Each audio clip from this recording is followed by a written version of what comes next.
Salah satu kekuatan Jokowi sebagai presiden ketujuh yang sudah purna tugas diperlihatkan antara lain dengan makin banyaknya orang datang berbondong-bondong mengunjungi kediaman Jokowi. Tidak hanya rakyat biasa, tetapi juga para tokoh-tokoh politik tanah air.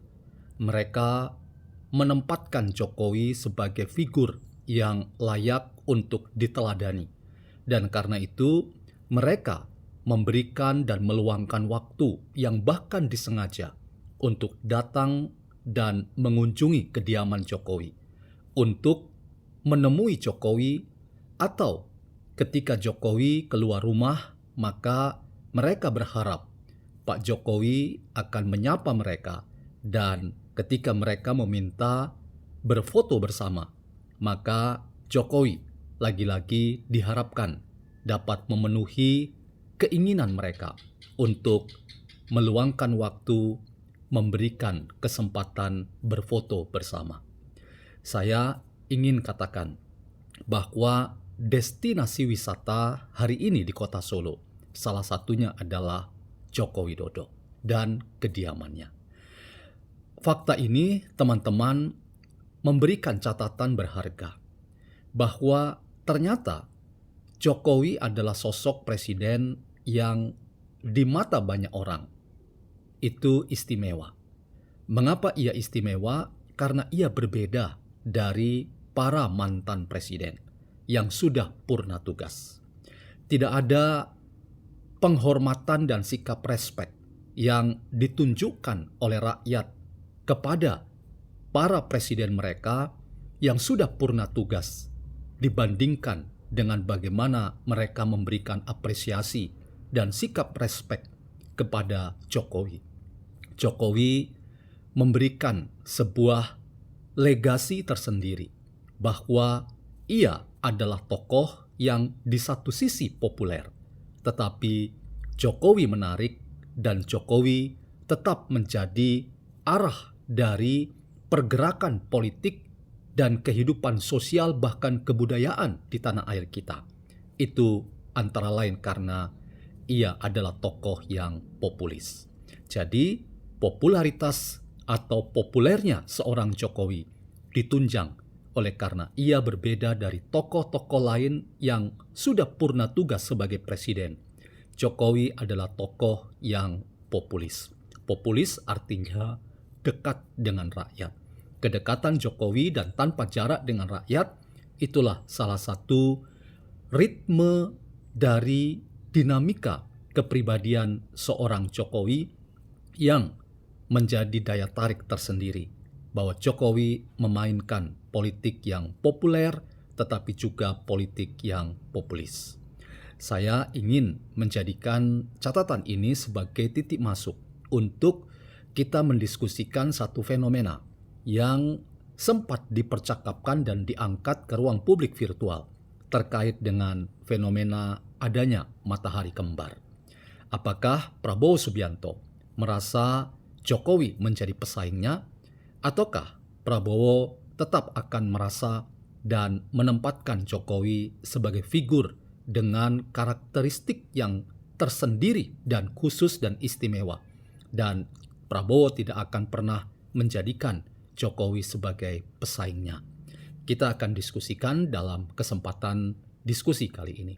Selamat datang dalam channel Meragukan Filsafat, sebuah channel yang secara sadar dibangun untuk turut mengedukasi ruang publik virtual Indonesia dengan menawarkan alternatif berpikir dari lensa pemikiran filsafat untuk membaca fenomena sosial, politik, kebudayaan dalam konteks Indonesia kontemporer, tanpa berpretensi untuk menggiring opini kita mempercayai pandangan-pandangan dalam channel ini.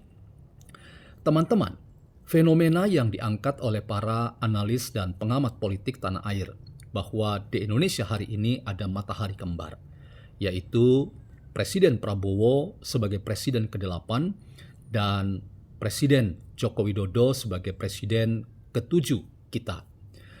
Adanya fenomena matahari kembar memang di satu sisi ditunjang oleh fenomena sosial kebudayaan di mana banyak warga masyarakat, baik di lapisan masyarakat biasa sampai ke lapisan masyarakat kelas atas yang menduduki jabatan-jabatan yang mentereng di republik ini, para politikus dan para selebriti yang berbondong-bondong mendatangi kediaman Jokowi. Bahkan sekarang kediaman Jokowi di Solo sudah menjadi destinasi wisata yang baru. Banyak orang datang ke sana untuk sekadar melepas rindu dan berharap Jokowi akan keluar rumah dan menyapa warga dan memberikan kesempatan mereka untuk mengambil foto bersama dengan dirinya.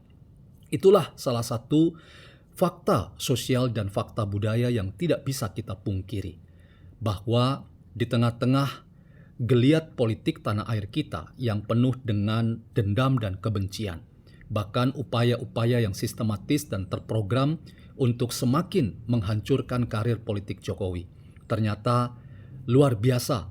Makin kita melihat arus besar usaha untuk membuat Jokowi mengalami penderitaan dan kehancuran dalam politik dari strategi-strategi yang dimainkan oleh para aktor politik tanah air dan institusi politik seperti partai politik.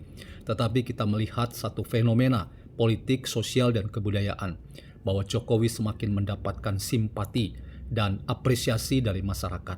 Ini tidak bisa kita katakan bukan sebuah fakta yang penting ketika kita menimbang apakah cukup efektif dari berbagai macam serangan-serangan yang bertubi-tubi diarahkan Jokowi.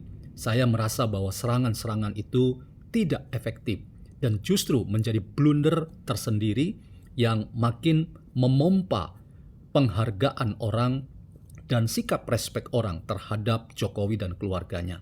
Jokowi harus kita posisikan sebagai tokoh yang dikuyo-kuyo, tokoh yang diposisikan lemah, dan menjadi tokoh yang harus kita sebut sebagai tokoh yang justru mengalami bully dan kemudian persekusi yang luar biasa.